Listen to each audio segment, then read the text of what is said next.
I'm Richard Southern in the 680 newsroom with a look back at some of the big business news stories of the past week. Big headlines on Wall Street this week. Every single day, the Dow Jones Industrial Average hit another record high, well above the 22,000 point mark for the first time ever.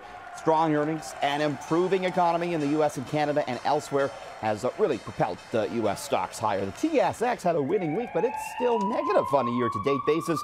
Bay Street has not had a good 2017 thus far.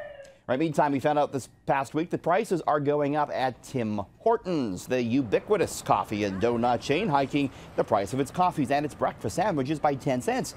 By the way, when the late Tim Horton opened his first restaurant down in Hamilton in 1964, a coffee cost just 10 cents. Tim Horton's in with some softer sales numbers this past week. A lot of analysts say that McDonald's might be taking a bit of money away from Tim Horton's in that competitive coffee market. Well, a major Toronto business announced this past week that it plans to close its doors after 51 years. It's the House of Lords on Yonge Street. Many people getting their hair cut or dyed there over the past 51 years, including some celebrities like Axl Rose and Alice Cooper. The owner, though, says his property tax bill is now topping $76,000 a year, too rich for him. And so House of Lords planning to close on October 1st. It's that time of year when a lot of students are interning, doing so for free with the hope that it will lead to a high-paying job in the industry of their choice. But new major research out of the UK finds that's most often not the case. The University of Essex found that 3.5 years after graduating, former interns earn about $5,700 less per year than those who go straight into the workforce. And interns earn $2,400 less than those who go into further study. Interns also less likely to go on to managerial roles. It's thought that the big reason for this could be that graduates who took an internship were delaying the start of their careers. Bit of food news, of course, chicken wings, very popular these days, but the prices for wings going through the roof. As a result, some restaurants are foregoing or changing their Tuesday wing night specials.